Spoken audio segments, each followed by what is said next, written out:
said Two-Flower. "This is Rincewind. You're his, right?" The luggage slowly extended its legs, turned very deliberately, and looked at Rincewind. "I don't think it belongs to anyone but itself, really," said Two-Flower. "Yes," said Rincewind uncertainly. "Well, that's about it then," said Two-Flower. He held out his hand. "Goodbye, Rincewind. I'll send you a postcard when I get home, or something." "Yes. Any time you're passing, there's bound to be someone here who knows where I am." "Yes. Well, that's it then." "That's it, right enough." "Right." "Yep." Two-Flower walked up the gangplank, which the impatient crew hauled up behind him. The rowing drum started its beat, and the ship was propelled slowly out onto the turbid waters of the Ankh, now back to their old level, where it caught the tide and turned towards the open sea. Rincewind watched it until it was a dot. Then he looked down at the luggage. It stared back at him. "Look," he said, "go away. I'm giving you to yourself. Do you understand?"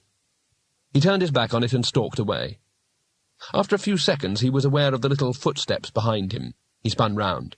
"I said I don't want you," he snapped, and gave it a kick. The luggage sagged.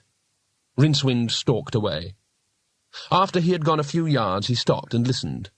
There was no sound. When he turned, the luggage was where he had left it.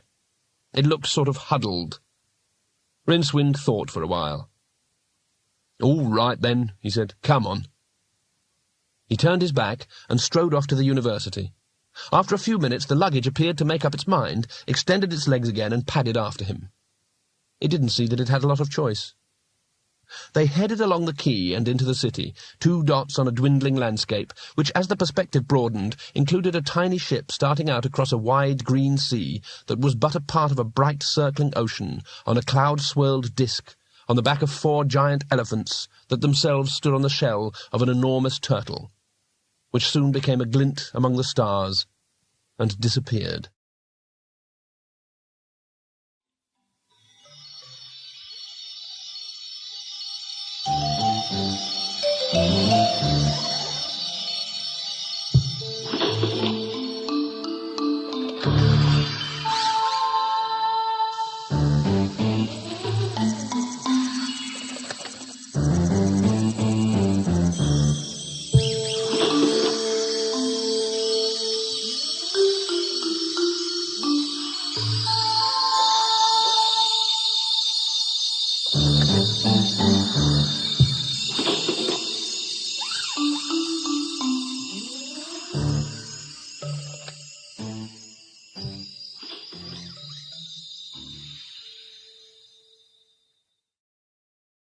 That is the end of The Light Fantastic by Terry Pratchett, and it was read by Nigel Planer.